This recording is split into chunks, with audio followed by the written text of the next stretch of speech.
Saya tuh dari di hotel polos tuh, ini mau meriksa siapa? Katanya mau ngaji. Sama lagi. Hah? Luar biasa. Tapi ini model pengajian kantor begini, saya baru kepikiran juga. Cerdas juga BPK.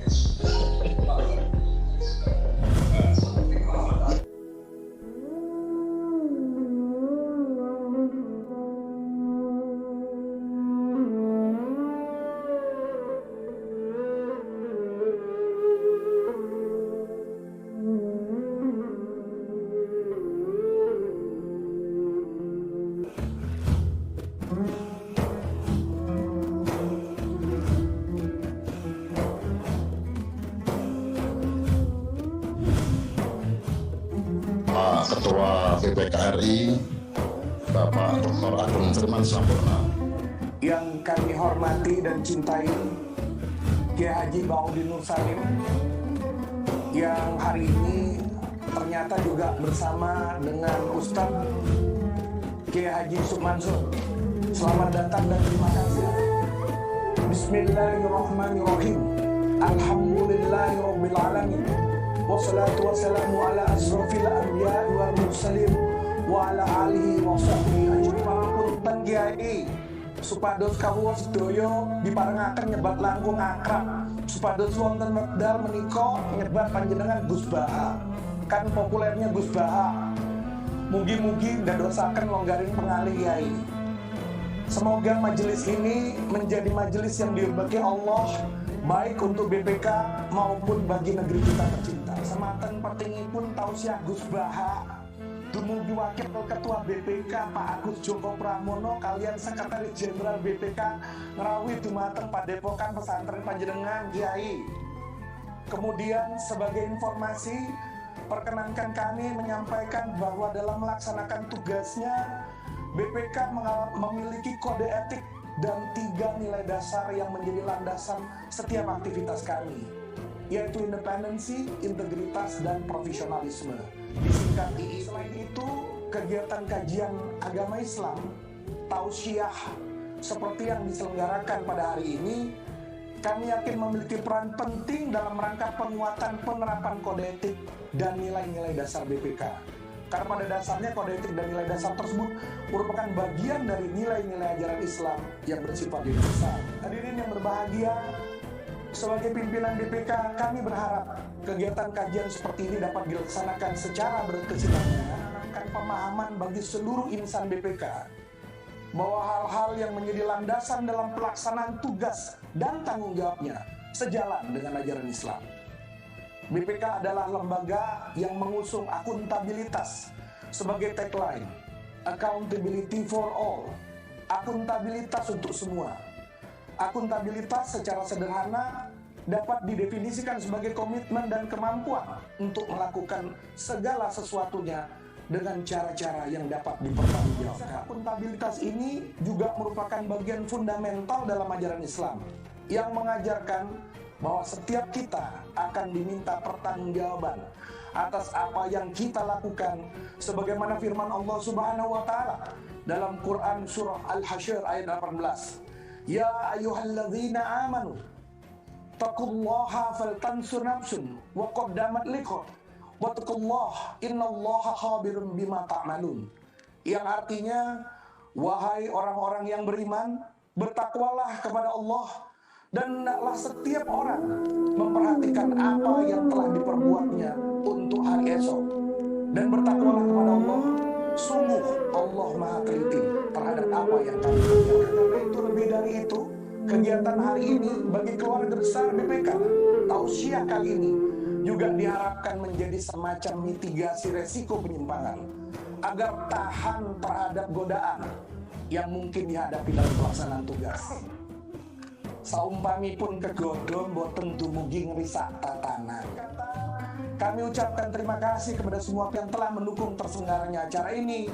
Semoga Allah Subhanahu wa taala, Tuhan yang Maha Kuasa, memberkahi, meridhoi dan melindungi kita semua agar kita senantiasa terjaga, tetap sehat dan selamat, khususnya dari ancaman pandemi COVID-19.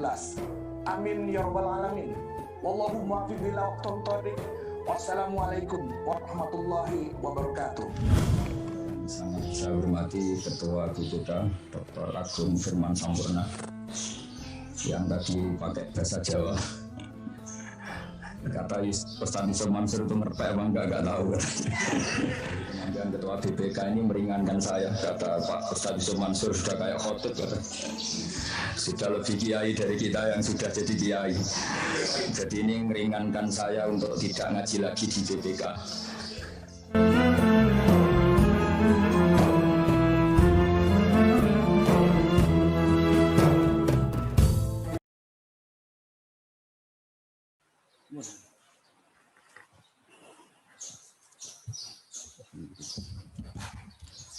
Assalamualaikum warahmatullahi wabarakatuh.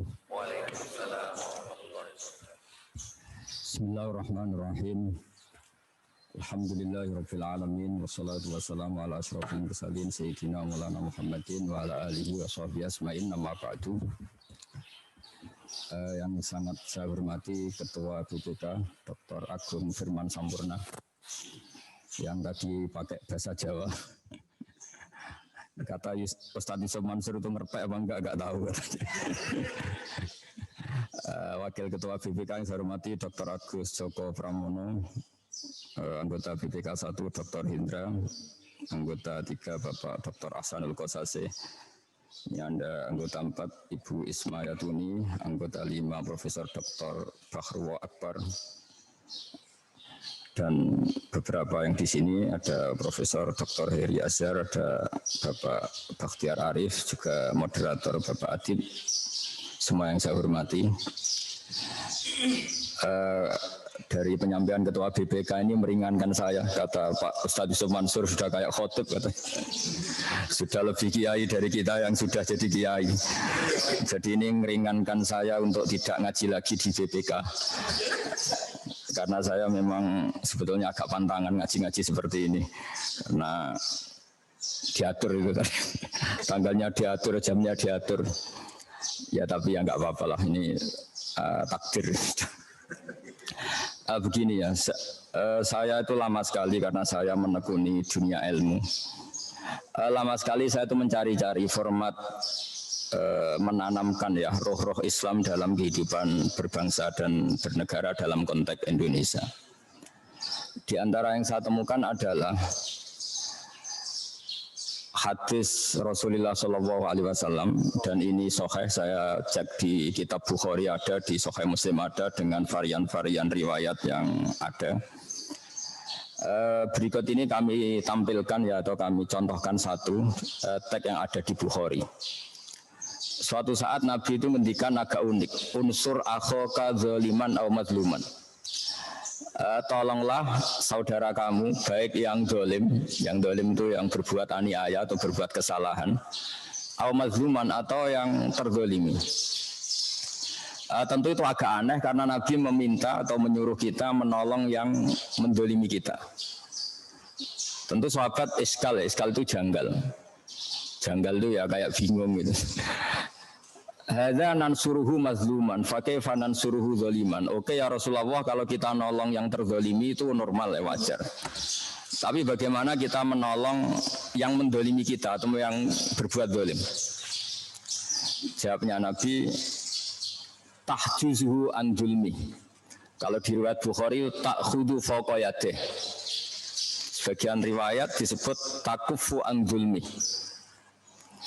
Terus Nabi ngendikan menolong orang zalim itu adalah bikin satu sistem atau melakukan perilaku tertentu yang menjadikan si zalim ini tidak jadi berbuat apa? Kezaliman. Sehingga misalnya negara Indonesia bikin BNN, Badan Narkotika Nasional, yang menangani anti narkotika. Itu adalah badan yang bisa disahkan secara Islam. Memang kita harus bikin satu aturan yang orang zalim itu kira-kira itu jera atau syukur-syukur tidak sampai melakukan kezaliman itu. Nah kira-kira analoginya, kiasnya adalah seperti BPK. Orang supaya tidak menggunakan uang negara seenaknya, ini harus diawasi. Dan yang ngawasi ini harus takhudu faqayate. Itu kata Imam Ibnu Hajar Al-Asqalani dalam Fathul Bari, nanti saya baca teksnya. Harus bil isti'la wal qahr. Orang yang mengontrol itu yang punya otoritas memaksa. Jadi jangan sampai misalnya kita bupati atau gubernur yang ngawasi itu satpamnya, malah yang dipecat nanti yang negur. Harus lembaga di atasnya, itu punya hak, punya otoritas untuk dengan tanda kutip memberi sanksi. Jadi ini penting supaya kita tahu bahwa Islam itu hadir di setiap kehidupan kita. Jadi jelas ya, jadi kata Rasulullah, orang yang dolim baik sedang berbuat, karena kalau dalam disiplin bahasa Arab isim fa'il itu dolim itu bisa sedang dolim atau akan dolim. Jadi kalau orang Arab bilang misalnya syarib itu berarti saya sudah minum. Tapi kalau asyrobu bisa saya sedang minum atau akan minum. Begitu juga di isim fa'il. Zolimun sedang zolim atau akan zolim. Nah yang akan atau sedang dan akan ini harus diawasi oleh satu institusi atau lembaga atau otoritas yang di atasnya. Supaya syukur-syukur kezaliman ini tidak pernah terjadi. Atau kalau kadang terjadi diberi sanksi supaya menjadi efek jerah pada yang lain. Jadi ini supaya kita dapat berkahnya ngaji, karena ini kitab yang paling sahih setelah Al-Quran. Saya baca asli teksnya dalam kitab Bukhari. Ini di kitab saya halaman 387 juz 2 kitab Fathul Bari. Teks dalam Bukhari berbunyi begini.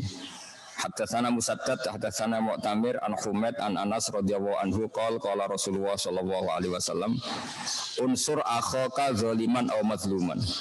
Qalu ya Rasulullah hadza nansuruhu mazluman fa kaifa nansuruhu zaliman. Terus qala ta'khudhu fawqa yadihi. Terus dalam syarah disebutkan oleh Ibnu Hajar Al-Asqalani, beliau terus cerita sekian riwayat dalam makna yang sama. Qauluhu ta'khudhu fawqa yadihi. Terus beliau ngendikan wa fi riwayati Mu'ad an Humaid indal Ismaili yakufuhu anil zulmi fadzaka nasruhu iya. Terus dalam beberapa syarah dijelaskan qala al-Baihaqi ma'nahu anna adz-dzalim mazlumun fi nafsi fa yadkhulu fi rad'ul mar'i an zulmihi li nafsi. Terus di sini disebutkan bil isti'la wal qahri. Jadi yang punya otoritas melarang itu harus orang-orang yang punya kekuasaan. Jadi misalnya BPK, entah saya tidak tahu mekanismenya apa, terus dilaporkan polisi, ditangani pihak yang berwajib ketika melihat satu kesalahan. Nah ini penting supaya kita tahu bahwa syariat Islam itu sebetulnya bukan hanya menyangkut orang yang mencuri terus harus dipotong tangannya terus sesuai sanksi-sanksi itu. Ada aturan dalam Islam yang mungkin saat kita tidak sempurna, memang kita tidak pernah sempurna. Itu ada kaidah yang disebut al-maisur la yasqutu bil ma'sur. Nah, ini memang saya sengaja akan matur secara fikih. Jangan sampai agama ini menjadi alat analisis tapi kemudian tidak ada riwayat. Saya sudah janji sama Tuhan, bukan sekedar sama BPK, janji sama Allah Subhanahu wa taala bahwa umat ini berhak mendapat wirasah nabawiyah. Jadi kalau saya ngaji tidak pakai kitab, itu artinya Anda mendapat pendapat saya. Anda mendapat makalah saya, Anda mendapat ide saya. Padahal umat Islam ini berhak mendapat sumber yang paling murni yaitu Rasulullah Shallallahu Alaihi Wasallam. Sebab itu saya sudah berkomitmen kalau ngaji ya pakai ayat Quran atau pakai hadis atau pakai ihya atau pakai kitab-kitab yang mu'tabar supaya umat ini dapat yang terbaik. Jangan sampai umat itu mendapat pendapat kita. Pendapat kita itu potensinya itu tidak benar. Ya ada potensi benar tapi banyak tidak benernya. Karena sekali benar itu pasti tidak pendapat sebetulnya.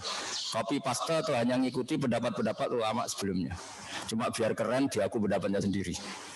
Jadi rata-rata yang benar itu sebenarnya tidak pernah pendapatnya sendiri. Cuma supaya keren seakan-akan itu pendapatnya sendiri. Nah yang nggak benar betul dari dia karena ulama dulu jarang salah, hampir nggak pernah salah.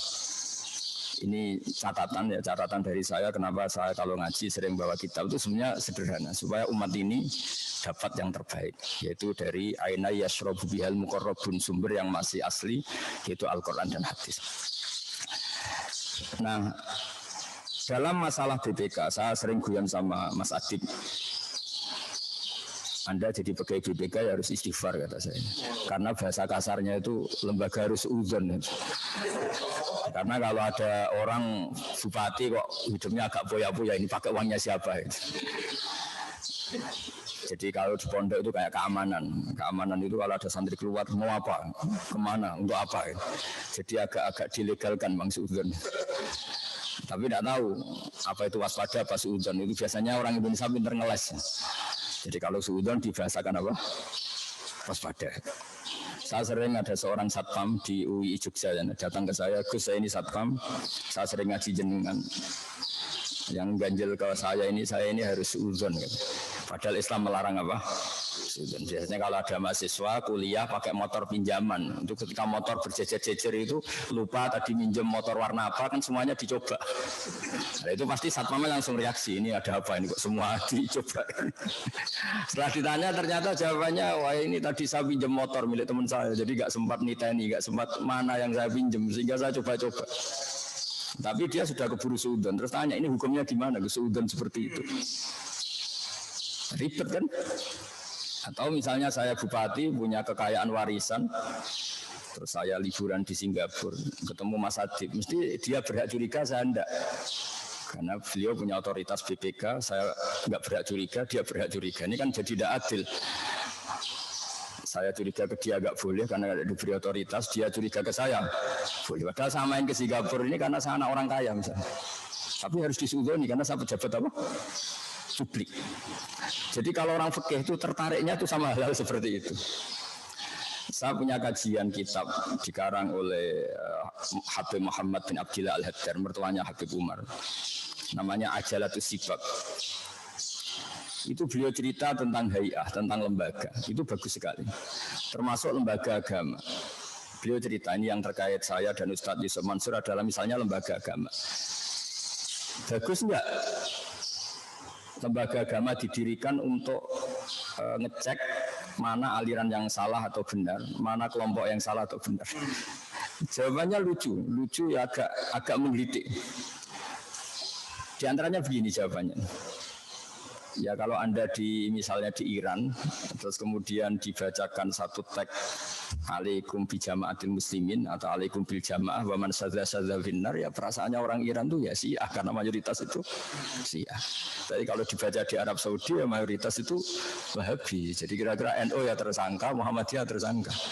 Tapi kalau dibaca di Indonesia selain NU Muhammadiyah atau selain ormas-ormas yang besar ya jadi tersangka karena mayoritas ya itu, yang lainnya minoritas. Itu jadi memang agak jelimet dalam agama ini. Karena kita ngeklaim misalnya ikuti kelompok mayoritas yang siapa di negara mana. Jadi ini kan orang BPK orang-orang pinter-pinter. Jadi takjak mengkaji yang agak-agak jelimet. Jadi apalagi ini ada Ustadz Yusuf Mansur, jadi agak mikir lah, biar agak mikir. Jangan kira karena saya diminta terus saya akan bilang datang ke Kiai Surga, melihat Kiai Surga, itu kenaan sampean. Ini mikir dulu, ada itu. Itu makanya kita ini mikir kalau hadis itu dibaca di Iran, kira-kira alaikum bil jamaah mayoritas, ikuti mayoritas, itu kira-kira siapa coba? Syiah. Kalau dibaca di Arab Saudi, Wahabi. Nah, yang ribet kalau dibaca di negara yang abangan, mayoritas ya orang abangan. Sebab itu ini pentingnya ulama. Ulama akan terusik oleh teks-teks seperti itu terus mendikan bil jamaah yakni al-haq. Wa in kana nafaron qalilan. Artinya pengikut kebenaran. Karena kebenaran itu adalah hakikat yang dihitung Allah. Meskipun secara lahir jumlahnya sedikit. Jadi misalnya gini, bumi ini kan luas sekali. Itu yang dalam pandangan Allah mestinya nazari riayah. Itu hanya orang-orang yang sujud, yang baca Quran. Kalau boleh GR ya yang kita-kita inilah yang dilihat. Sehingga dalam hadis qudsi masyhur itu Allah ngendikan, saya melihat penduduk bumi, kemudian saya ingin mengadab mereka karena mereka berbuat maksiat, curang, gini. Tapi ketika saya melihat ada yang sujud, ada yang baca Quran, ada yang bertasbih, kemudian azab itu saya urungkan. Artinya yang dianggap jamaah oleh Allah adalah orang yang bereksistensi terhadap kebenaran. Meskipun jumlahnya sedikit. Tapi sedikit ini yang dilihat Allah. Jadi ibarat misalnya saya punya anak yang saya cintai ikut bis, semuanya pemabuk, semuanya orang maksiat. Terus malaikat Israel lah, atau malaikat bagian panitia musibah misalnya. Ini mobil mau saya hancurkan, mau saya gulingkan. Pasti yang dipertimbangkan Allah. Tapi jangan, di situ ada anaknya orang soleh misalnya, atau ada orang soleh.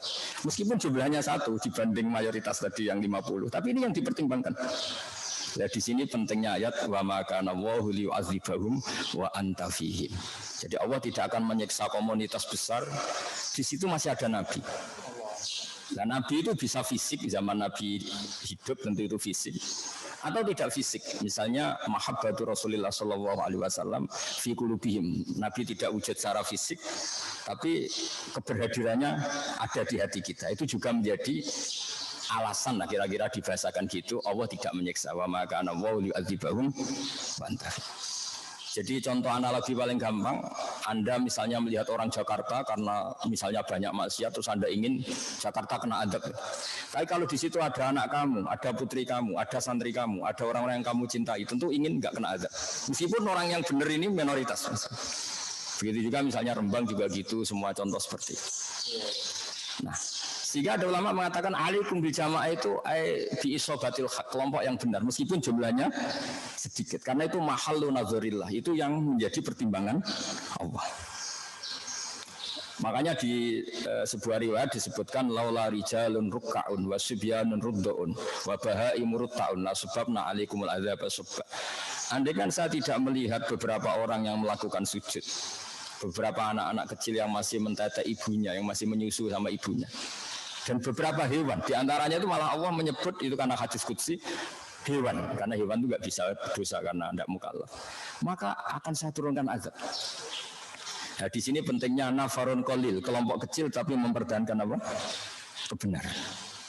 Sehingga kebenaran itu sebetulnya tidak harus menang-menang banget, karena itu nggak mungkin lah. Karena namanya mamin yaumin illa wa ba'dahu syarrun minhu, kata Nabi, tidak ada hari kecuali berikutnya akan lebih buruk. Tapi bahwa kebenaran ini harus ada, karena itu mahallu nazarillah. Nah, lalu kebenaran itu apa? Kebenaran adalah mengikuti konsep yang dibawa Rasulullah SAW. Di antaranya adalah ada otoritatif ahlul haq yang bisa mengkontrol ahlul batin. Jangan sebaliknya ahlul batil mengontrol ahlul haq. Jadi kira-kira ya ada lembaga BNN yang pengedar narkoba itu takut. Berarti yang hak menang, yang batil kalah. Buktinya yang lari yang pengedar narkoba. Jangan polisinya yang lari. Jangan kayak di Kolombia dulu, yang aparatnya sampai takut sama bandar apa? Narkoba. Nah, yang penting itu Indonesia itu masih kita bela secara Islami bahwa jangan sampai ketika ngaudit BPK yang takut karena yang diaudit lebih kuat, lebih galak atau lebih punya channel yang lebih kuat. Itu jangan sampai. Indonesia harus semua kekuatan yang untuk menegakkan kebenaran harus lebih kuat ketimbang kebatilan. Nah, ini yang disebut wala yumakkinanna lahum dinahumul ladzi irtada lahum wa la yubaddilannahum min ba'di khaufihim amna. Jadi ciri utama kemenangan agama adalah otoritas kebenaran ini punya kekuatan tamkin, punya kekuatan mendikte pada yang batil. Jangan dibalik. Jadi kira-kira ya kalau ada preman yang premannya lari dari Satpol PP, jangan dibalik, karena premannya menguasai area perapatan itu, Satpol PP-nya yang lari. Begitu juga dalam kebenaran-kebenaran yang lain. Misalnya saya tahu, misalnya Ustadz Sumarso sangat mencintai Quran, sangat mensyariatkan Quran. Ini juga harus punya kebenaran otoritatif. Jangan sampai ulumul Quran ini dibajak oleh orang-orang yang tidak ahlinya. Tidak ahli itu macam-macam, mungkin nggak pernah mencintai Quran sampai menghafal, mungkin macam-macam lah, tidak ahli. Sehingga dalam sebuah hadis unik, Nabi itu pernah menghentikan kepada Mu'adz bin Jabal, inna akhwafa ma akhafu ala ummati, saya yang paling saya takutkan kepada umat saya itu diantaranya kata Nabi fitnatul Quran, fitnah orang mengkaji Quran. Sahabat kaget, kenapa ya Rasulullah? Ketika Quran itu dibuka secara transparan, secara terbuka, itu qara'ahul barru wal fajir, orang baik ya baca, orang fajir juga baca. Akhirnya orang munafik, orang fajir ini mengkaji Quran, kemudian untuk mendebat orang-orang baik. Masyhur itu di Quran banyak cerita ketika Nabi menerangkan kodok kodar, ketika Nabi dengan asiknya ngendikan Masya Allah kana wa malam yasa lam yakun. Mereka juga jawab wa qala alladziina asyraku law syaa Allahu ma asyrakna. Ya kalau gitu Muhammad kita syirik ya kersane Allah, kita miskin ya kersane Allah, kita maling juga kersane Allah, ngapain Anda larang-larang? Yang unik dalam ilmu sosial, orang-orang kafir itu kalau disuruh Nabi, itu orang-orang miskin itu kasih makan. Ya Muhammad, tentu mereka manggilnya jangkar. Ya Muhammad, itu sudah direncanakan Tuhan memang miskin dia. Jadi kalau saya beri makan itu merusak rencana Tuhan. Artinya kodok kodar itu dipakai alat untuk menolak syariat. Makanya masyhur itu kan wa idza qila lahum anfiqu mimma razaqakum wa qala alladziina kafaru lil ladziina amanu anut'imu mal law yasha'u atama. Masa saya ngasih makan orang yang andekan Allah menghendaki ya dikasih makan. Allah tidak ngasih makan, bukti kalau rencana Tuhan memang dia miskin, dia kelaparan. Jadi seperti ini saya ngajar di BPK itu kalau menurut mereka haram. Mereka nggak paham agama misalnya, itu sudah dalam rencana Tuhan. Ya biarkan saja tetap nggak paham, ikuti aja rencana Tuhan. Jadi kalau BPK nangkap koruptor itu ya salah. Mereka korupsi itu sudah direncanakan Tuhan, sudah ada tulisannya kalau dia itu koruptor. Kalau Anda otak-atik merusak rencana, nanti gantian BPK yang jawab, saya menangkap Anda juga dalam rencana Tuhan. Jadi artinya gini, ilmu itu apapun baiknya di tangan orang yang nggak baik itu yang menjadi tidak baik. Tidak gampang ngelola ilmu itu. Sehingga tadi sore saya dikasih tahu adik saya, Mas, besok Ustaz Zulham mau datang. Kata saya, enakan dia, sakit saya katanya. Kok bisa? Ya kalau beliau datang ke sini, beliau tawaduk mau sowan saya yang harus menata hati supaya tidak takabur gitu. Itu seperti kiai didatangi orang cantik. Kiainya, orang cantiknya melihat kiai itu ibadah, melihat orang alim itu ibadah. Orang alimnya yang ribet melihat dia dosa. jadi makanya saya dingin saja didatangi Pak Ustaz Mansur. Dingin saya bukan karena apa-apa sebetulnya. Ini mengganggu. Karena kayak tadi, kamu seorang kiai top, ada seorang perempuan datang tanya bab haid misalnya. Yang tanya benar kan? Melihat wajah kamu benar, melihat orang alim itu ibadah gini. Kamu yang masalah kan? Jadi, nah ini saya omongkan biar Pak Ustadz Zulham mikir supaya nggak datang ke sini lagi karena itu mengganggu perasaan seperti itu. Tapi nanti kebalikannya kalau yang saya datang ke sana lah itu baru keren saya karena saya tawaduk harus jadi bagus. Makanya kemarin ketika Pak Kures nelpon saya ingin saya datang ke Jakarta karena beliau sepuh, saya langsung datang. Karena itu dengan cara itu saya lebih baik. Beliau sepuh, beliau habib, beliau alim ya saya sowan. Sebenarnya saya juga pernah diminta kapan-kapan beliau mau ke sini tapi saya mikir waduh ribet ini. Ribet ini maksudnya lebih mengganggu karena nanti beliau terlalu benar, saya terlalu salah. Jadi itu ilmunya ulama. Jadi Quran juga gitu. Kita ini mikir Islam ini dibawa kemana? Kalau kita ngomong Islam secara serius, nanti bagi orang awam menjadi tanfir.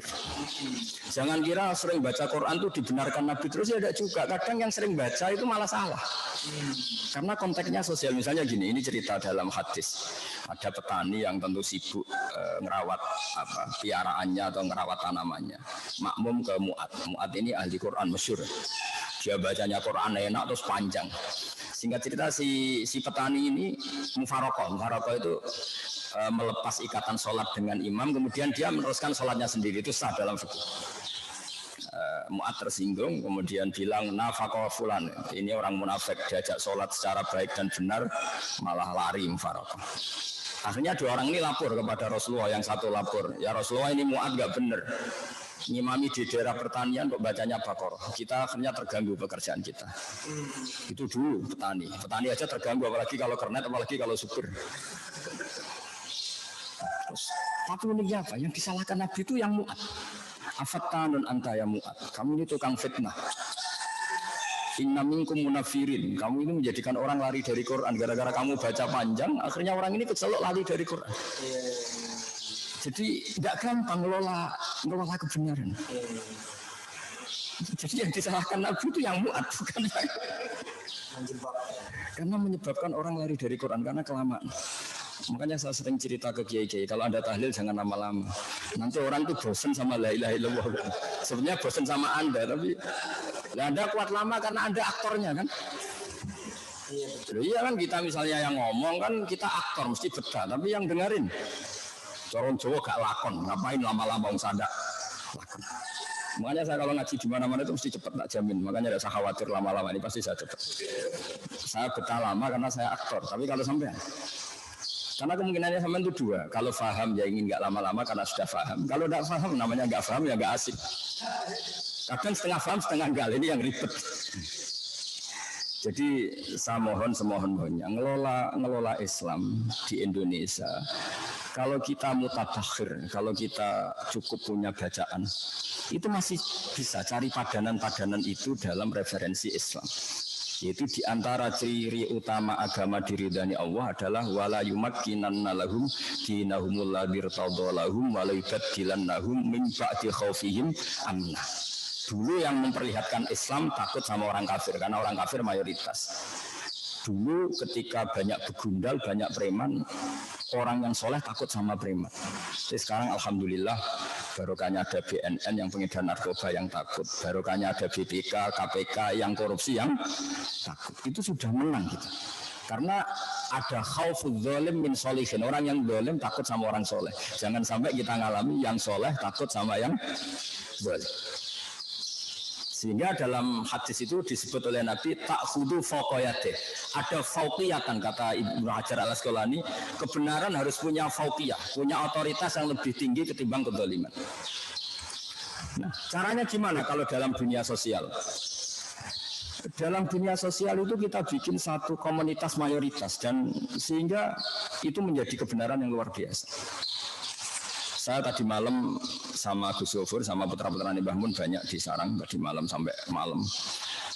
Itu diantara kajian kita adalah kesuksesan banyak tokoh kita, mulai Mbah Hasyim, Mbah Ahmad Dahlan sampai semuanya lah. Tokoh-tokoh kita mulai dulu Jamiah Khairiyah dan semuanya lah yang berjasa. Itu dulu ketika mendirikan NU itu saya pernah diceritani Gus Hasib putra Mbak Wahab pernah main ke sini. Aku mau kepengen pejabat itu sholat gitu. Singkat cerita, suatu saat beliau ke sini sama saya cerita-cerita ringan, terus saya cerita agama di Indonesia itu sudah menang. Kenapa? Sekarang nyalon bupati kok terkenal tidak sholat, itu pasti kalah. Apapun kaya Anda pasti kalah. Terkenal nyuwun sewu selingkuh pasti kalah. Artinya ada tolok ukur agama yang menjadi ukuran kamu dipilih atau tidak dipilih. Jadi tanpa kita memaklumatkan negara Islam, tapi nilai-nilai Islam ini sudah bahkan jadi ukuran sebagai tolak ukur apa? Politik. Kamu risih kan dengan pimpinan Anda misalnya nyuwun sewu orang yang nggak sholat, yang nakal, yang ini itu pasti nggak nyaman. Artinya apa? Nilai-nilai agama di Indonesia itu sudah, alhamdulillah sudah menjadi nilai politik. Ada bupati di Rembang atau gubernur kok terkenal nggak sholat, itu pasti nggak kepilih. Terkenal apa zalim atau terkenal otoriter, terkenal menyepelekan orang kecil, pasti nggak dipilih. Artinya sudah ada ukuran yang tahu-tahu kebenaran agama ini sudah menjadi apa? Ukuran. Nah itu sudah benar karena ngendikan Allah Ta'ala wa'mur bil urfi. Urf itu sesuatu yang mudah dikenalin. Jadi kebenaran kita di Indonesia sudah soro urfian, menjadi sesuatu yang mudah dikenalin. Karena maknanya ma'ruf itu arafahul aqlu wasar'u. Yang dikatakan mungkar adalah angkarahul aqlu wasar'u. Sehingga kebenaran itu menjadi wa'tamiru bainakum bima'ruf. Usahakan kebenaran menjadi nilai bersama. Iktimar itu kalau ilmu shoroh mengatakan sorol khairu mu'tamaron bainakum. Sesuatu itu menjadi urusan bersama. Di Indonesia itu alhamdulillah. Orang yang apapun kayanya kok terkenal gak sholat, itu gak akan kepilih. Orang gak nyaman sama Tuhan saja gak takut, apalagi sama KPK, apalagi sama BPK. Mesti perasaannya orang seperti itu. Nah itu tidak gampang menciptakan suasana seperti itu. Nah saya minta saya Pak Ustadz Yusuf Mansur semuanya yang mencintai Quran juga gitu. Kita terus mengkaji Quran seluas-luasnya. Sampai orang yang nggak ahli itu malu ngomong atau memang ngomongnya nggak didengar. Bukan karena kita ingin menang-menangan, enggak, semua sesuatu biar kembali ke ahlinya. Ya, saya ulang lagi, biar sesuatu itu kembali ke ahlinya. Jangan mentang-mentang artinya jamak itu mengumpulkan sholat terus jamaknya asar sama maghrib. Ya ada yang jamak asar itu sama maghrib. Karena yang dimaksud jamak itu mengumpulkan dua sholat. Terus qasar itu meringkas sholat dari 4 menjadi 2, maunya diambil 50%.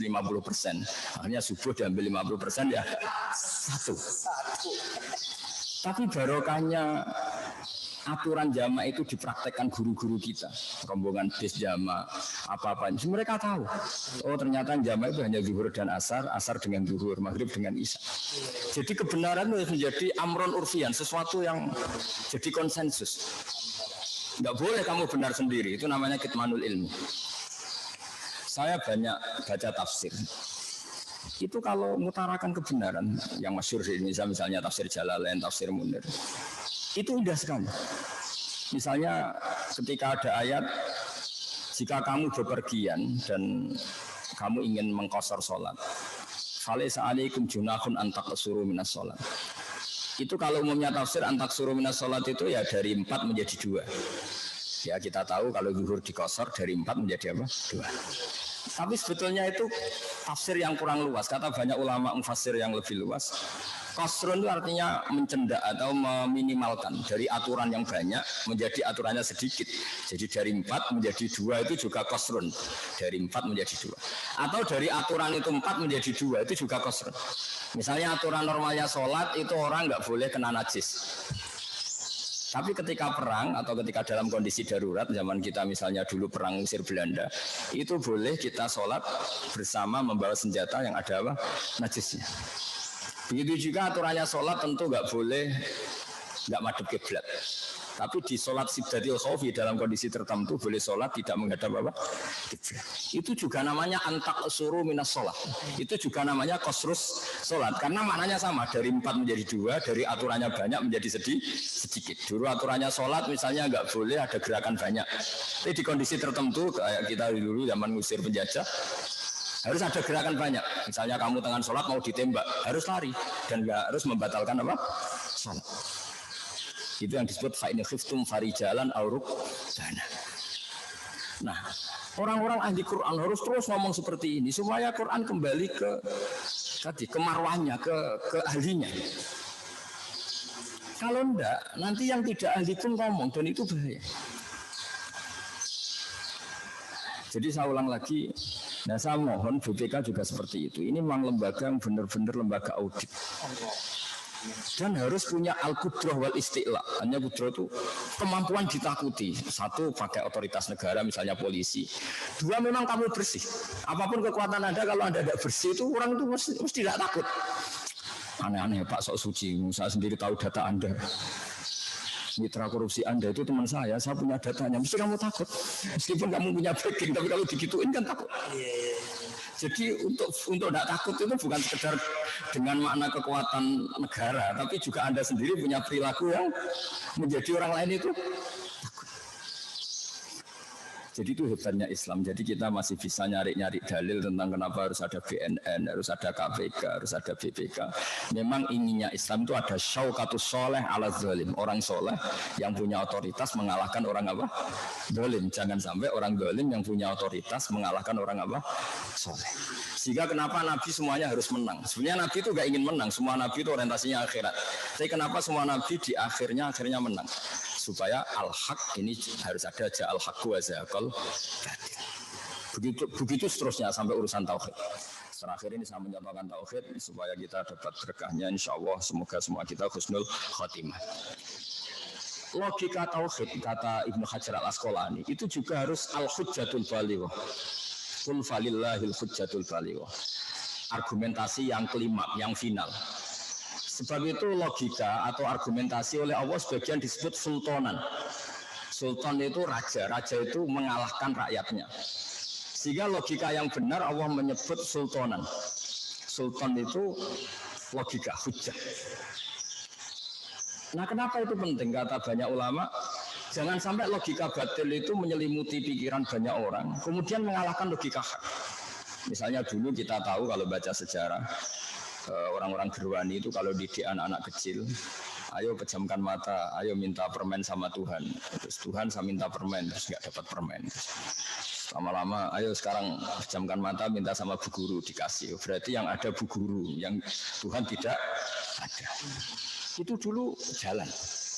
Tapi sekarang, barokahnya ada guru-guru tauhid yang di musola-musola, di surau-surau, di madrasah-madrasah. Itu jelas. Hadhil maujudat, ini alam raya ini maujud. Maujud itu real. Bumi ya real, langit ya real, hewan-hewan ya real.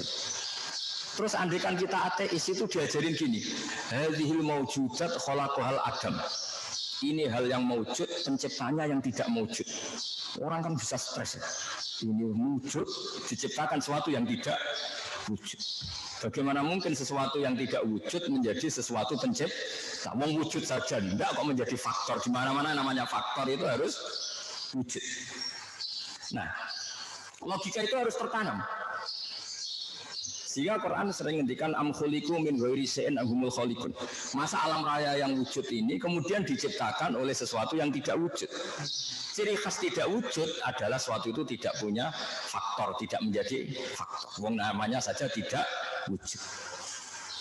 Logikanya gimana? Ya alam raya yang wujud ini pasti diciptakan oleh zat yang super wujud. Yang oleh Islam atau oleh ulama disebut wajibil wujud atau kausal prima atau apa. Nah, kata Ibnu Hajar al-Asqalani dalam menjelaskan salasun mangkun nafihi wajada halawatal iman.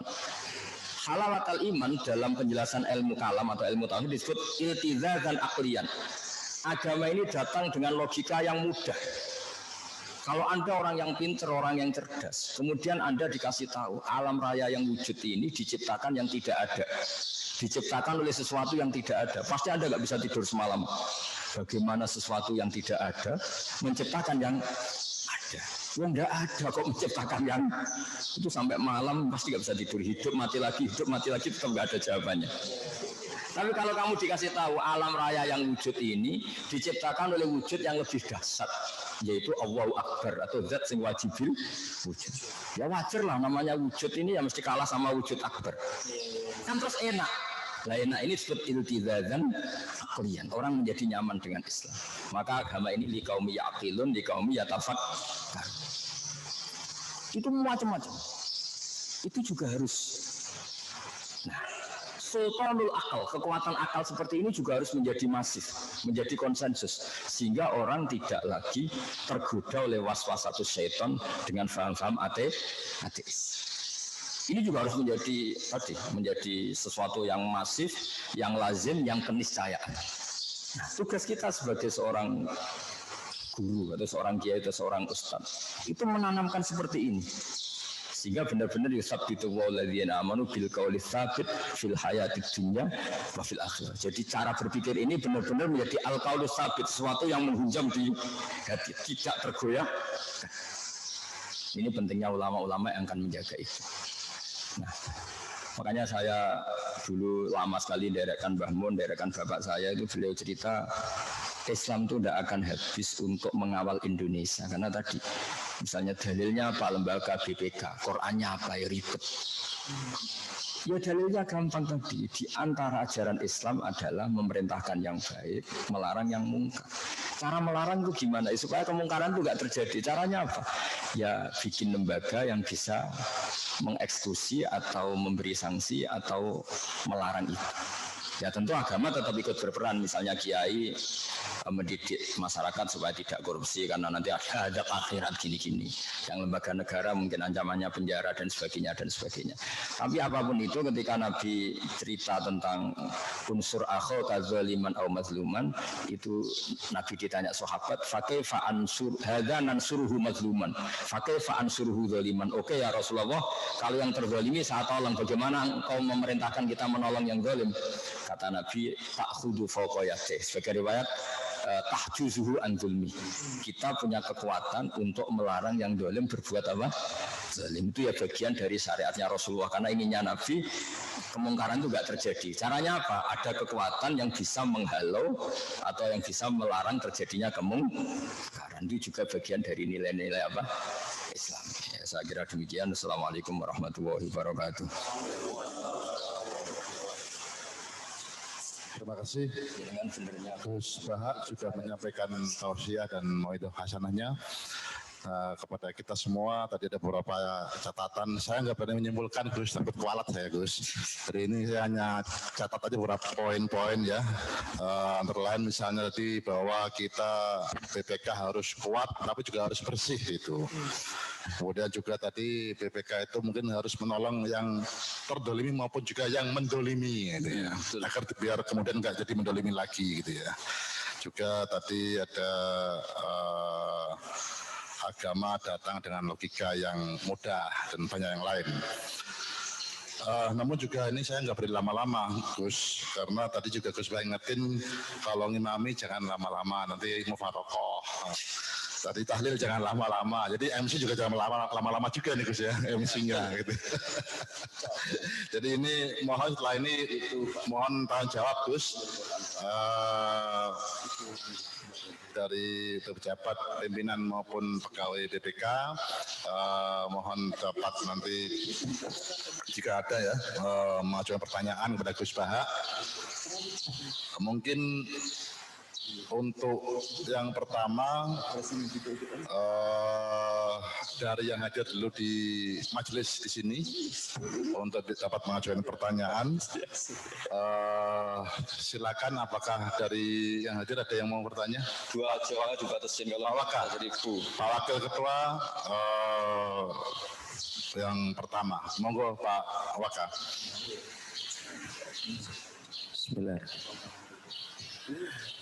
Bismillahirrahmanirrahim. Assalamualaikum warahmatullahi wabarakatuh. Saya ada beberapa pertanyaan, Gus. Saya ini sering dengar ceramahnya Gus melalui YouTube. Cuma santri-santrinya Gus itu motongnya jadi pendek-pendek itu. Jadi lebih banyak nggak ngertinya daripada ngertinya, karena langsung kepada pokok permasalahan, langsung kepada sampung. Pertanyaan sudah banyak, tapi nanti kalau bisa balik lagi. Tapi saya akan tanya beberapa dulu. Yang pertama terkait dengan kelembagaan kami, Gus. Terima kasih nasihatnya, terima kasih diberitahu dasar teorinya. Namun ada pertanyaan secara praktik, Gus.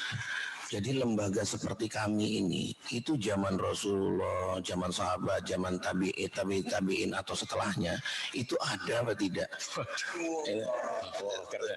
Itu yang pertama, Gus.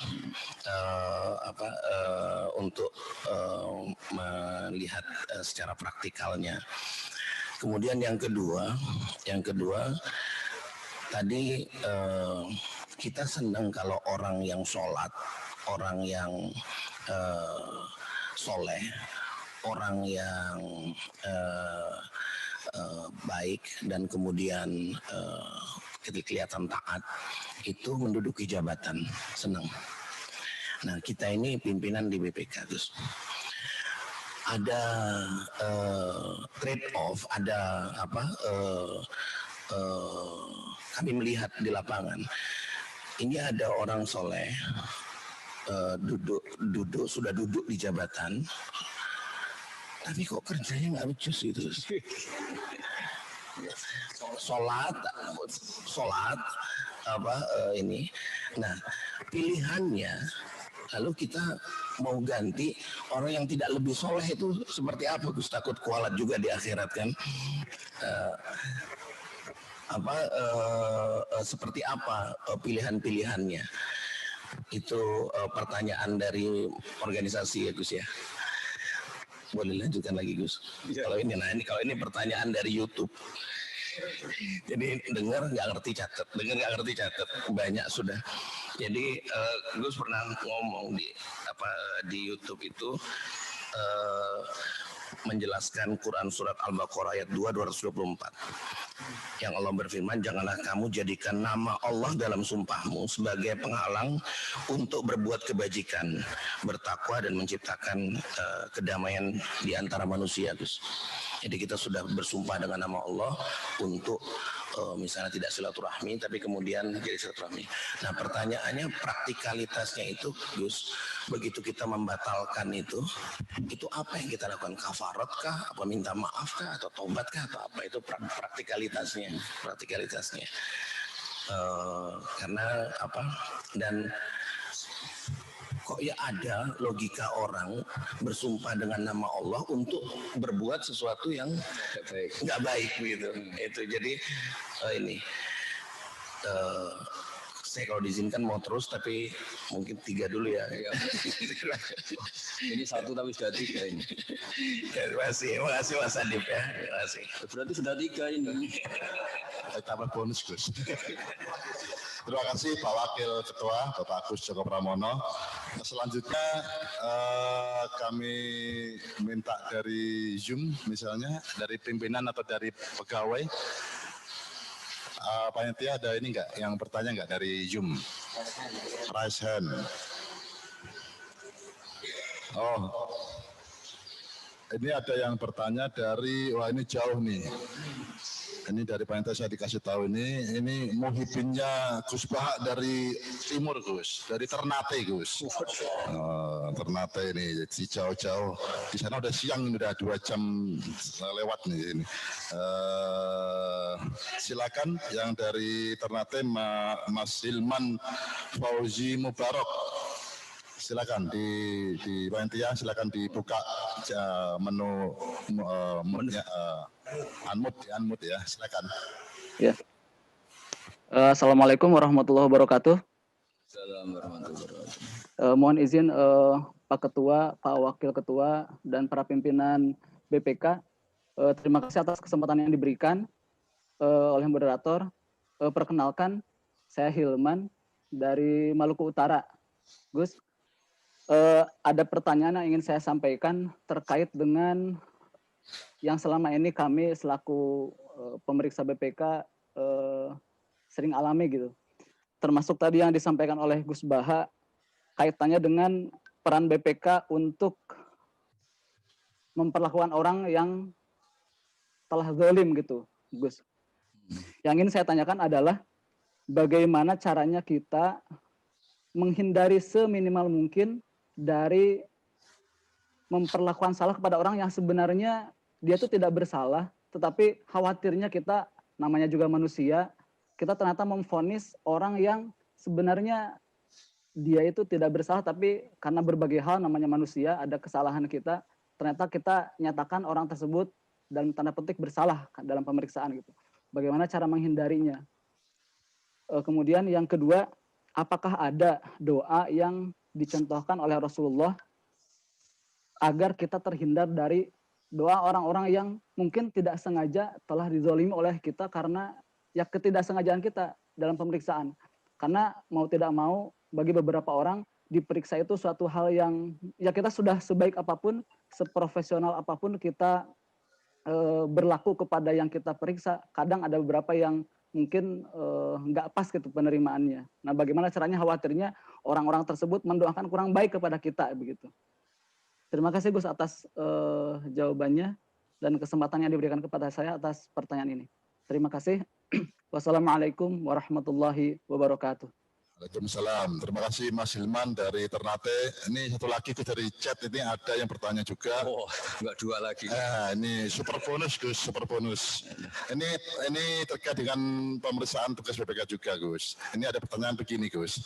Apakah ada ghibah yang diperbolehkan? Misalnya kalau orang BPK Gus lagi meriksakan, mendiskusikan kesalahan orang, keburukan orang gitu Gus. Nah ini kira-kira ghibah membicarakan kesalahan orang, keburukan orang ini kira-kira hukumnya gimana gitu Gus? Karena ini dilakukan tiap hari oleh kira-kira gitu Gus. Terima kasih Gus, monggo Gus Bahak. Bismillahirrahmanirrahim. Ini BPK benar-benar berhati besar.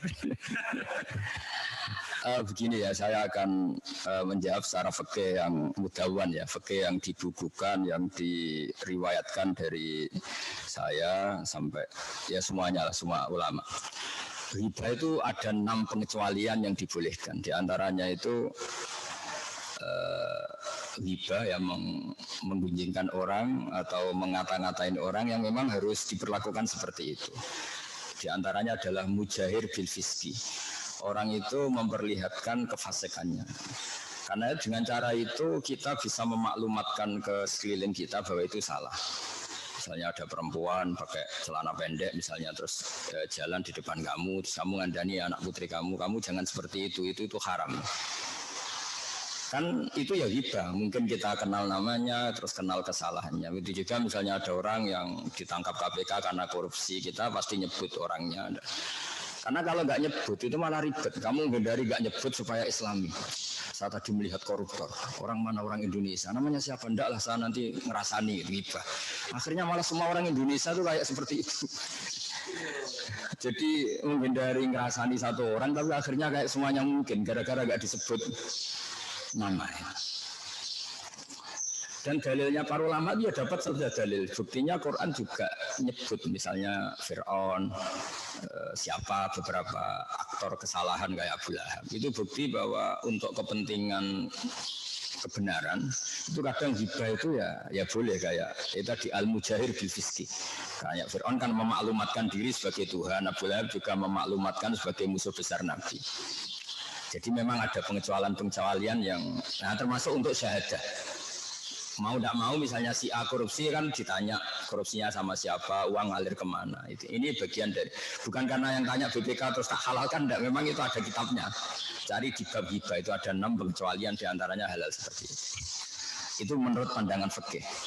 Kalau menurut pandangan tasawuf lebih unik lagi. Di antara sanksinya Allah terhadap orang-orang zalim itu adalah lahum khisyun. Mereka akan hina fil hayatid dunya. Mereka di dunia sudah mendapat afatnya, mendapat cara Jawa kena batunya. Jadi misalnya kan tidak lucu kan, misalnya orang koruptor, kemudian tidak ada sanksi sosial. Sehingga Allah selalu bikin sanksi sosial. Delalah orang itu ngerasani semua, gunjingkan semua. Sehingga dia cari teman ini susah. Artinya apa? Ghibah itu ya haram. Tapi itu cara Allah untuk menghukum kemungkaran. Dan itu diantaranya karena jadi gunjingan masyarakat. Coba kalau ada perempuan nakal, atau ada koruptor, terus ada pencuri, kemudian tidak jadi gunjingan.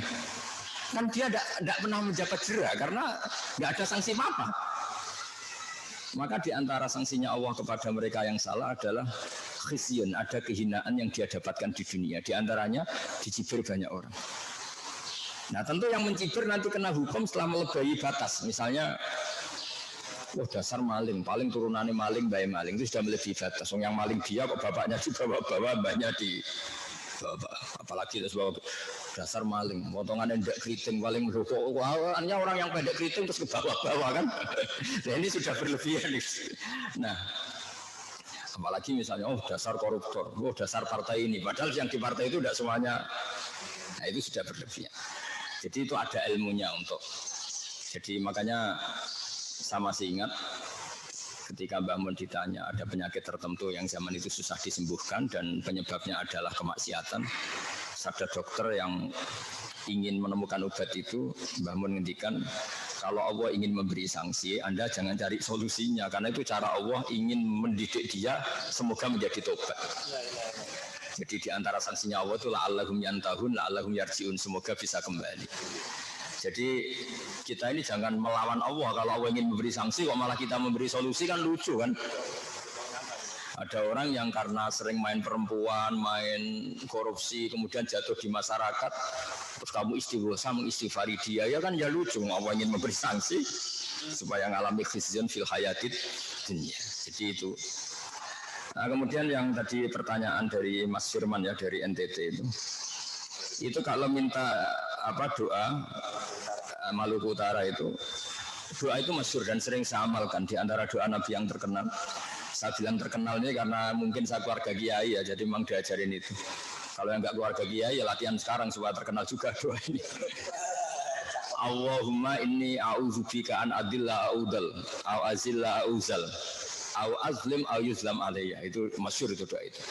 Di antara doa yang diajarkan Nabi adalah ya Allah, Saya ini minta perlindungan engkau supaya tidak jadi orang yang menyesatkan atau disesatkan. Atau orang yang tergelincir atau tergelincirkan. Mungkin kita ada ingin korupsi tapi gara-gara godaan harta tahta wanita menjadi korupsi. Jadi watak kita baik tapi gara-gara digoda tidak baik menjadi tidak baik. Au adillah audul. Terus diantaranya adalah au azlim au yuzlam aliyah. Atau saya menjadi orang zalim atau dizalimi. Dizalimi itu misalnya ada skenario besar yang sebetulnya Anda tidak korupsi tapi didesain sedemikian rupa seakan-akan Anda yang apa? Korupsi atau Anda yang salah. Jadi itu memang mulai dulu di antara yang dibicarakan Quran adalah siapa yang melakukan kesalahan sumaya rumi bihi barian. Kemudian kesalahan itu ditimpakan pada orang yang sebetulnya ada salah. Barian maknanya orang enggak salah.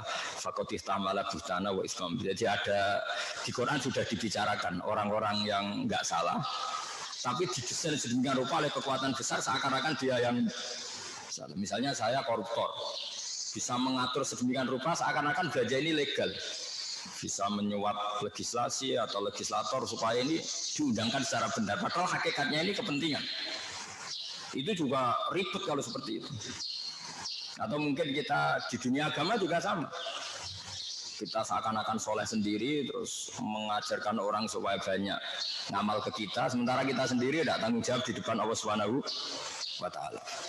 Saya punya contoh begini kalau dalam fikih. Saya sedang pengurus takmir masjid. Tentu ingin masjid saya itu bagus. Bagus yang mana coba? Ketika kekuatan masyarakat saya hanya 500 juta, kemudian saya ingin masjid itu lampunya dari kristal, menaranya mewah, mesti saya disalahkan Allah. Karena yang dikatakan masjid itu tempat sujud. Kalau untuk sujud cukup, untuk alat sesuci cukup, ya sudah cukup. Karena keinginan mewah itu pasti nafsu. Wong sudah masyarakatnya tertinggal gitu, kok ingin masjidnya mewah. Nah di sini yang kadang Nabi itu ngeritik masjid. Di antara alamatnya kiamat adalah orang berlomba-lomba membangun masjid. Itu maksudnya dalam konteks wong masyarakatnya miskin, ada kewajiban untuk ngerawat ibunya, ngerawat anaknya, ngerawat yang berdoain, kok dipakai sesuatu yang statusnya tidak berdoain. Di sini yang mendapat kritik. Tapi kalau masyarakatnya mapan dan uangnya lebih-lebih, ya nggak apa-apa bicara masjid mewah. Jadi kita ini masih dalam koridor fikih.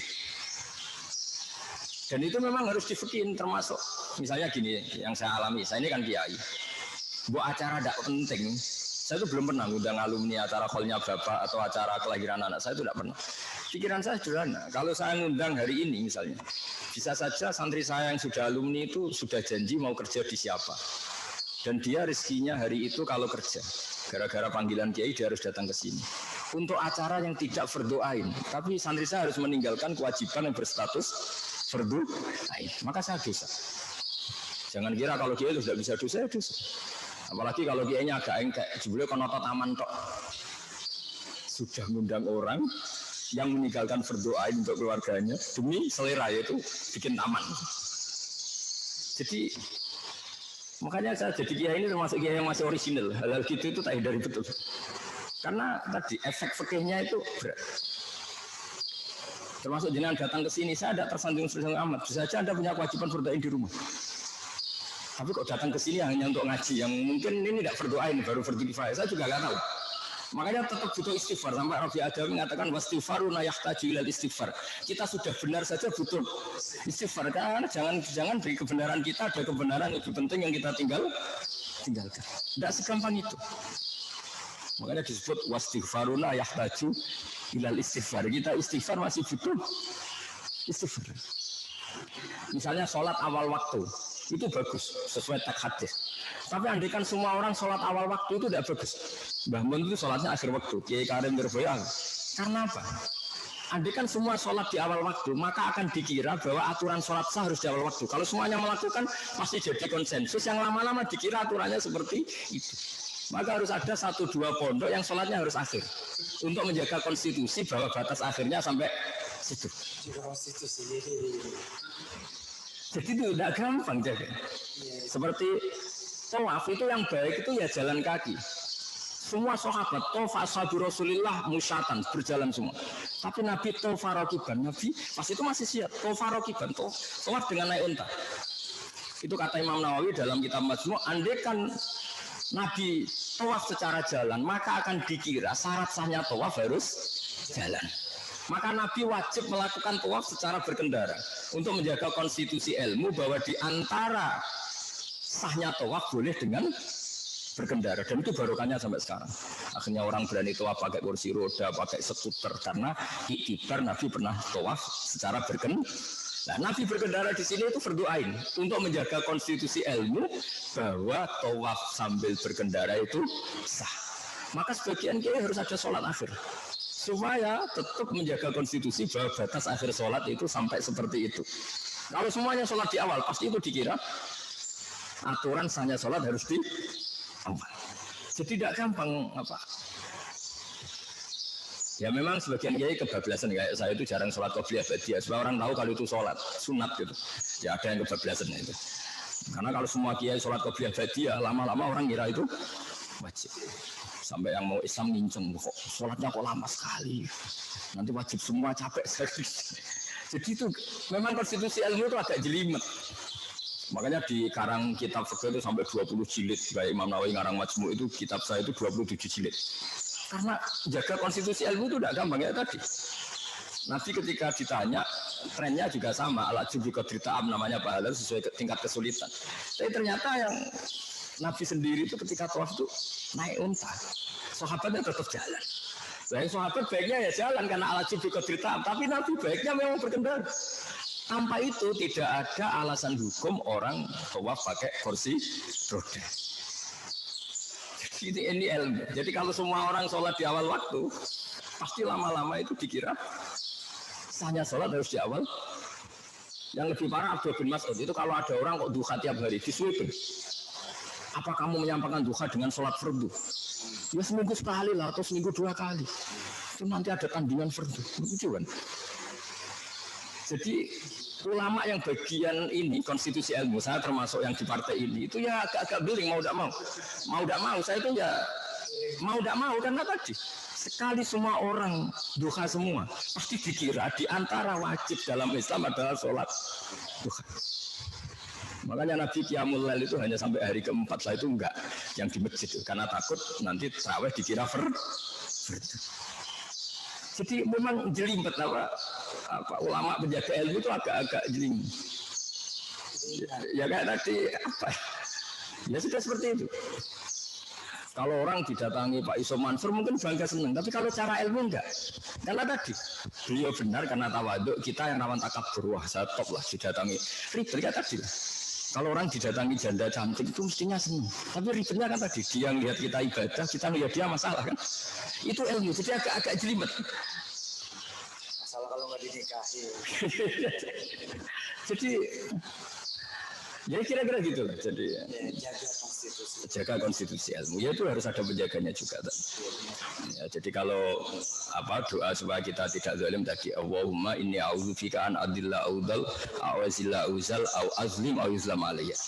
Sebagian ada tulisan au ajhal au yujhal alayya, atau kita membodohi orang lain atau kita dibodohin. Jadi kita menipu orang lain atau kita pertanyaan dari Pak Wakil tadi yang tentang wala taj'alu ardatal aimanikum itu asbabun nuzulnya gini. Mistah itu ya manusia lah, namanya manusia. Beliau ikut yang menggosipkan Sayyidah Aisyah. Karena Abu Bakar sebagai bapaknya Sayyidah Aisyah ini spontan bilang wa la unfiqu ala mistah. Demi Tuhan saya tidak akan mensubsidi lagi mistah, mensubsidi lah, membantu. Kemudian suatu saat Mistah itu sudah tobat. Terus Abu Bakar itu sebetulnya sudah ingin memberi donasi lagi, tapi merasa kok saya sudah kadung sumpah gitu. Yaitu wala taj'aluha urdatal aimanikum. Ya meskipun sudah kadung sumpah, kalau kebaikan ya langgar saja, mendingan bayar kafaratul yamin. Itu kafarat yamin, kafaratul tamu asharati masakin, seterusnya itu ada aturannya. Min ausati ma tutimun ahlikum au kiswatu mutahhir qabaih. Nah, jadi memang mulai dulu Allah itu ya dicatat kemana-mana. Mulai dulu, termasuk orang kafir yang satu rokaat. Kenapa kamu tidak ngasih makan orang miskin? Ini miskin dalam rencana Tuhan. Kalau saya kasih makan berarti saya merusak rencana Tuhan. Anut aimu malau yasha'u wahu. Masa saya ngasih makan orang yang andikan Allah berkehendak juga dikasih makan. Sama dulu orang kafir itu kalau bully Nabi juga gitu. Muhammad kalau ada sapi mati, unta mati itu yang mematikan siapa? Allah. Agama kamu itu aneh, Mat. Yang dimatikan Allah langsung haram, yang lewat tangan-tangan manusia malah halal. Harusnya ini orisinil, lebih halal, karena Allah sendiri yang langsung mematikan. Coba. Jadi kalau nuruti nyatut Allah itu banyak orang kafir pun ya. Muhammad, kalau kamu itu Rasul betul, gini loh. Kita di lapangan, kemudian menyaksikan kamu al-ta'tiya billahi wal malaikati qabila. Kamu datang diapit Allah sama malaikat, terus dimaklumatkan kalau kamu itu Rasul. Ya doa nama Allah. Jadi kita yang mengkaji ilmu itu, makanya kita yang kiai itu orang sidik-sidik Allah ya, karena yang nyakut sudah banyak. Enggak gampang, ngelola ilmu lagi-lagi enggak gampang. Imam Malik itu jarang nyebut Allah dalam konteks yang kurang baik. Sampai ada orang miskin minta, ya Imam Malik saya minta uang. Kemudian Imam Malik itu hanya diem. Gak di duit. Terus ditanya sama temannya, kenapa engkau tidak bilang rozaqaka Allah? Semoga engkau dikasih rezeki tambah harus lewat saya. Kata Imam Malik, inni ujilluwaha an askura ismahu indaman yakrahu sima'ah. Saya tidak ingin menyebut Allah di kondisi yang orang itu kira-kira disebut Allah juga tidak hormat, karena dalam konteks mangkok. Orang minta gak dikasih itu kan sudah mangkok. Sudah mangkok didoain rozaqaka Allah, butuhku duit bukan itu, kan apa mangkok. Mendingan Imam Malik bentengi Allah bilang, gak di duit. Kono mergawe aku ganti duit. Mendingan dia yang terkenal sinis daripada menyebut Allah kemudian Allah jadi korban. Sampai segitunya ulama. Jadi ulama itu nyebut Allah aja diperhitungkan ini. Saking jelimetnya jaga konstitusi ilmu. Jadi ditanya sama temannya, kenapa engkau tidak bilang rozaqaka Allah misalnya, semoga Allah ngasih rezeki. Ini orang baru minta tidak kesampaian, ini kan anaknya mantel. Ya lu duit ditunggu. Sama kan seperti kita mungkin zaman anak-anak mahasiswa itu kalau sowan ke Pak D-nya, nak sawani selamat, butuh duit sawani selamat. Jadi ada kalimat-kalimat yang bagi orang tertentu tidak menarik. Apalagi nyebut Allah ya, kata Imam Malik, ini ujillu isma'u. Saya ini memuliakan asma Allah supaya tidak saya sebut di depan orang yang baru nggak akan takzim ketika nama itu disebut. Itu ada ilmunya gitu. Makanya atas wala atas alwah urbatal ya iman. Ya saya kira demikian. Assalamualaikum warahmatullahi wabarakatuh. Waalaikumsalam warahmatullahi wabarakatuh. Terima kasih Gus Baha. Alhamdulillah sudah selesai tanya jawab. Karena tadi maksimal 2 dan saya sudah minta namanya 3 udah ya. Nggak bisa lagi Gus ya. Udah jadi berapa? Oke. Berikutnya acara doa. Ini kami mohon nyuwun Gus Baha atau Ustadz Yusuf untuk mendoakan kita semua. Ini yang hadir 1.000 hampir 2.000 orang nih Gus Ustadz. Ya memang untuk di Zoom itu kita batasi 600 saja usernya. Untuk di YouTube ini hampir 1.000 orang di YouTube live. Jadi ini dari Aceh sampai Papua. Jadi mohon didoakan oleh Gus Baha atau Ustadz Yusuf, monggo kita sama-sama mengaminkan.